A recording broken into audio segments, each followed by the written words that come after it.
കർത്താവിൻ്റെ അതിപരിശുദ്ധമായ നാമം വാഴ്ത്തപ്പെടുമാറാകട്ടെ. അനുഗ്രഹിക്കപ്പെട്ടതായ നല്ലൊരു ദിവസത്തിൻ്റെ പ്രഭാതം കണ്ടുണരുവാൻ വലിയവനായ ദൈവം നമ്മെ ഓരോരുത്തരെയും സഹായിച്ചു. കഴിഞ്ഞ രാത്രിയിൽ സുഖമായ ഉറക്കത്തെ തന്നു വഴി നടത്തി. അതിനായിട്ട് നമുക്ക് നന്ദിയോടെ സ്തുതിക്കാം. ഇന്നത്തെ ഈ പ്രഭാത സമയത്ത് എന്നെ ശ്രവിക്കുന്ന, എന്നെ കേൾക്കുന്ന എല്ലാ ദൈവമക്കളെയും ഇന്നത്തെ മോർണിംഗ് മന്നയിലേക്ക് കർത്താവ് യേശു ക്രിസ്തുവിൻ്റെ നാമത്തിൽ സ്വാഗതം ചെയ്യുന്നു. ഇന്ന് നമുക്ക് അല്പനേരം ചിന്തിക്കുവാനുള്ളതായ ഭാഗം എന്ന് പറയുന്നത് കുഴിച്ചിട്ടിരിക്കുന്ന താലന്തുകളെ ഉപയോഗിക്കണം എന്നുള്ളതാണ്. നൽകിയിരിക്കുന്ന വേദഭാഗം കൊലോസ്യർക്ക് എഴുതിയ ലേഖനം 4-ാം അധ്യായം 5-6 വാക്യങ്ങൾ. അപ്പോസ്തലനായ പൗലോസ് കൊലോസ്യർക്ക് എഴുതിയതായ ലേഖനം 4-ാം അധ്യായം 5-6 വാക്യങ്ങൾ ഇപ്രകാരം വായിക്കുന്നു: സമയം തക്കത്തിൽ ഉപയോഗിച്ചുകൊണ്ട് പുറത്തുള്ളവരോട് ജ്ഞാനത്തോടെ പെരുമാറുവിൻ. ഓരോരുത്തനോട് നിങ്ങൾ എങ്ങനെ ഉത്തരം പറയണം എന്ന് അറിയേണ്ടതിന് നിങ്ങളുടെ വാക്ക് എപ്പോഴും കൃപയോടു കൂടിയതും ഉപ്പിനാൽ രുചി വരുത്തിയതും ആയിരിക്കട്ടെ. എന്നെ കേൾക്കുന്ന എല്ലാ ദൈവമക്കൾക്കും കർത്താവായ യേശു ക്രിസ്തുവിന്റെ നാമത്തിലുള്ള സ്നേഹവന്ദനത്തെ അറിയിക്കുന്നു. ഇന്ന് ഈ പ്രഭാത സമയത്ത് നമ്മോട് നൽകിയിരിക്കുന്ന ഭാഗം നമ്മൾ വായിച്ചു. നമുക്കുള്ളിൽ ദൈവം വ്യത്യസ്ത തലത്തിലുള്ളതായ താലന്തുകളെ നൽകിയിട്ടുണ്ട്. അത് നാം ദൈവത്തിനു വേണ്ടി വിനിയോഗിച്ചിട്ടുണ്ടോ, ഉപയോഗിച്ചിട്ടുണ്ടോ എന്ന് നമ്മൾ ചിന്തിക്കുക. നൽകിയിരിക്കുന്ന ഭാഗത്ത് നമ്മൾ വായിച്ചത് ഇപ്രകാരമാണ്: നിങ്ങളുടെ വാക്ക് എപ്പോഴും കൃപയോട് കൂടിയതും ഉപ്പിനാൽ രുചി വരുത്തിയതും ആയിരിക്കട്ടെ. അതിനു മുൻപ്, ഏറ്റവും മുൻപ് ഒരു വാണിംഗ് നൽകിയിരിക്കുന്നത് സമയം തക്കത്തിൽ ഉപയോഗിക്കണം. നാം ജീവിച്ചു കൊണ്ടിരിക്കുന്ന ഈ അന്ത്യനാളുകളിൽ എപ്പോഴാണ് യേശു ക്രിസ്തു വരുന്നത്? അതിനു മുൻപ് കഷ്ടമുണ്ട്. അതൊക്കെ എപ്പോഴാണ് വരുന്നതെന്ന് നമുക്കറിയില്ല. പക്ഷെ അതിനുവേണ്ടി നമ്മൾ തയ്യാറെടുപ്പോടെ ആയിരിക്കണം. നമുക്കുള്ളിൽ ലഭിച്ചിരിക്കുന്ന ആ സത്യത്തെ നമ്മുടെ ഉള്ളിൽ തന്നെ വെക്കാതെ മറ്റുള്ളവരിലേക്കും അത് പകർന്നു നൽകുവാനായിട്ട് നാം ഓരോരുത്തരും ഒരുങ്ങിയിരിക്കുക. നമുക്ക് വ്യത്യസ്തപരമായ താലന്തുകൾ, ചിത്രം വരയ്ക്കാനുള്ളതായ കഴിവ്, പാടുവാനുള്ളതായ കഴിവ്, പ്രസംഗിക്കാനുള്ളതായ കഴിവ്, പ്രാർത്ഥിക്കുവാനുള്ളതായ കഴിവ്, രോഗശാന്തിപരം, ഭാഷാപരം, അങ്ങനെ ഒരുപാട് വരങ്ങൾ ദൈവം നമുക്ക് നൽകിയിട്ടുണ്ട്. അതും ഓരോരുത്തരും വ്യത്യസ്ത തലത്തിൽ ആണ് നൽകിയിരിക്കുന്നത്. ഒരാൾക്ക് തന്നെ ഇതെല്ലാം ലഭിക്കണമെന്നില്ല. എന്നാൽ നമുക്ക് ഉള്ളിൽ എന്താണോ ദൈവം നൽകിയിരിക്കുന്നതായ വരം അല്ലെങ്കിൽ താലന്ത്, അതനുസരിച്ച് നമ്മൾ ഉപയോഗിക്കുക. പരമാവധി അതിൻ്റെ എക്സ്ട്രീം ലെവൽ വരെ നമുക്കത് ഉപയോഗിക്കാൻ തൊക്കണം സാധിക്കും. അതിനായിട്ട് നമ്മൾ എല്ലായ്പ്പോഴും പ്രാർത്ഥനയോടെ ദൈവസന്നിധിയിൽ മുട്ടുമടക്കുക. പരിശുദ്ധാത്മാവിൻ്റെ ആ ഒരു നടത്തിപ്പിന് വേണ്ടി നമ്മൾ പ്രാർത്ഥിക്കുക.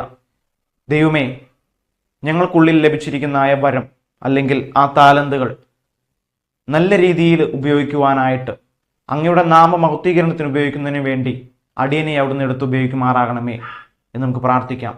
അതല്ലാതെ നമുക്കുള്ളിൽ ലഭിച്ചിരിക്കുന്ന വരം അത് അങ്ങനെ തന്നെ അടച്ചു പൂട്ടി വെച്ചാൽ അതുകൊണ്ട് ഒന്നും പ്രയോജനമുണ്ടായി കാണുവാൻ സാധിക്കില്ല.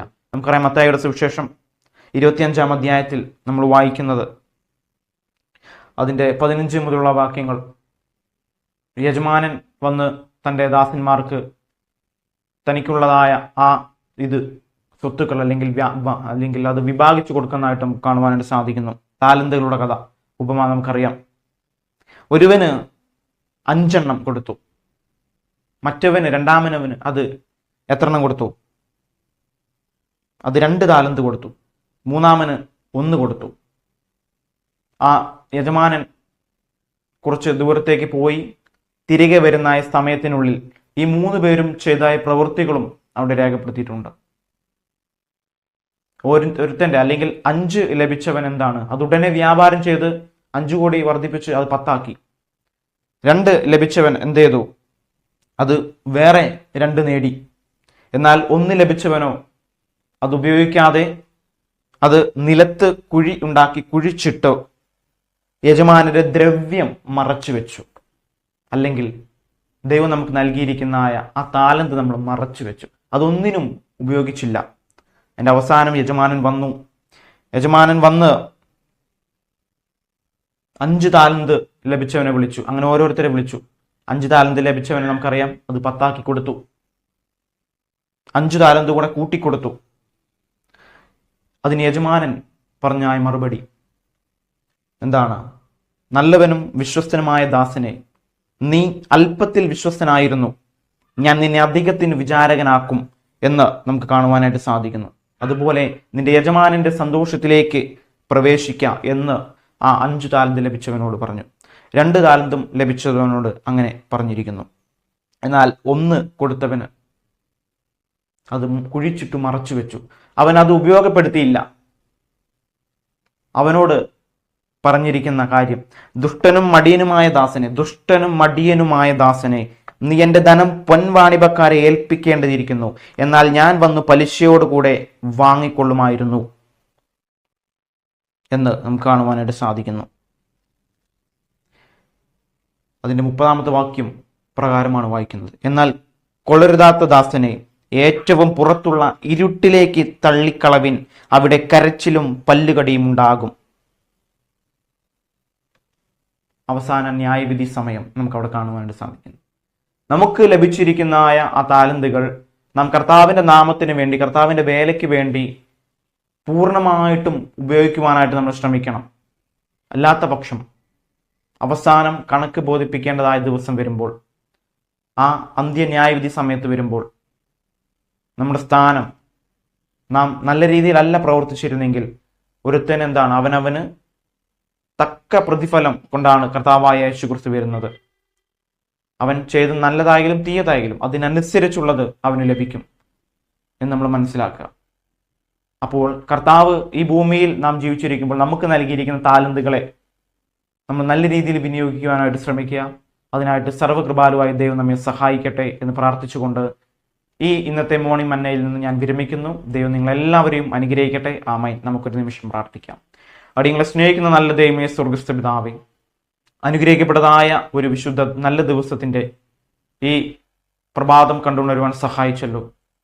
ഈ നല്ല ദിവസം മുഴുവനും കർത്താവേ, ഇന്ന് അടിയങ്ങളെ കേൾപ്പിച്ച വചനത്തിനനുസരിച്ച് ജീവിക്കുവാൻ, ഇനിയുള്ളതായ നാളുകൾ മുഴുവനും ജീവിക്കുവാൻ, അടിയങ്ങൾക്ക് നൽകപ്പെട്ടതായ താലന്തുകളെ പൂർണ്ണമായിട്ടും വിനിയോഗിക്കുവാൻ, അങ്ങയുടെ നാമമഹത്വത്തിന് വേണ്ടി വിനിയോഗിക്കാൻ തൊക്കണം അടിയങ്ങളെ സഹായിക്കണം. എന്നെ കേട്ടതായ എല്ലാ ദൈവമക്കളിൽ മേലും അങ്ങയുടെ ആത്മാവിനെ പകരണം, അനുഗ്രഹിക്കുമാറാകണമേ. അവർക്ക് ഓരോരുത്തർക്കും വ്യത്യസ്ത തലത്തിലുള്ള താലന്തുകളെ ദൈവം നൽകി.